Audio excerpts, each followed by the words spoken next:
الوصفة دي تقدروا تقولوا عليها ألذ وأبسط حلو وممكن تحضروه بمكونات كلها بسيطة والطعم بيطلع حلو قوي قوي. قبل ما نبدأ الفيديو ما تنسوش تعملوا لي اشتراك على قناة اليوتيوب ولايك وشير للفيديو ده. في الطبق هنا عندي 220 جرام من البسكوت السادة. أي نوع بسكوت سادة هينفع معاكم جدا في الوصفة دي. للبسكوت ده هنحتاج ربع كوباية من الزبدة، وفي الكبة أو في كيس بلاستيك بنحط فيه البسكوت كده وبنكسره بنشابة أو بأي حاجة تقيلة.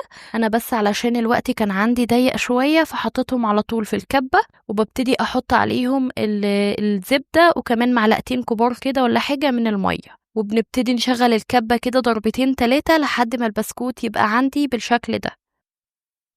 علشان برضو أخلي البسكوت عندي متماسك وأنا بقطعه وهو في الصينية، بضيف ليه مية بالتدريج كده لحد ما يتماسك عندي، واجي كده اخد شوية في ايديا يبقوا متماسكين ولكن مش معجنين، يعني لما باجي اضغط عليهم بيتفرفتوا تاني وبيرجعوا لنفس الشكل اللي كانوا عليه.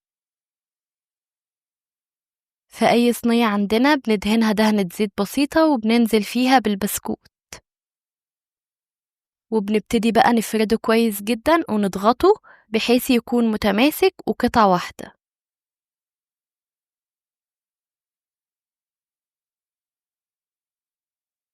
وبأي كوباية عندنا سطحها يكون متساوي بالشكل ده كده، وبنبتدي برضو نأكد على البسكوت ونضغطه كويس جدا.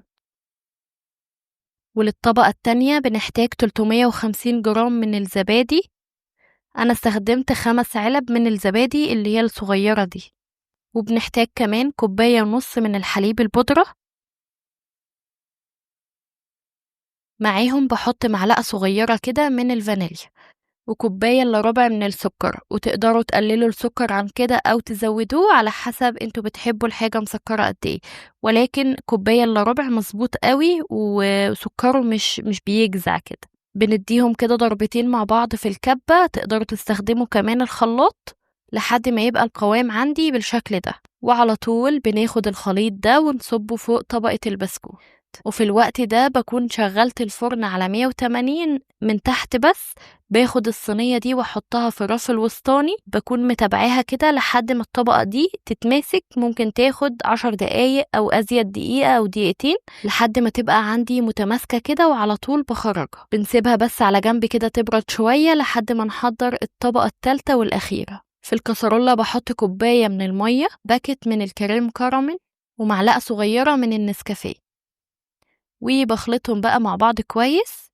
يدوب أول ما يغلي كده عندي الخليط برفعه من على النار واسيبه بس يهدى حاجة بسيطة، وعلى طول باخده أنزل بيه كده على طبقة الزبادي. ونخلي بالنا الخليط ده بيبقى سخن فما ننزلش بيه مباشر كده على الطبقة التانية.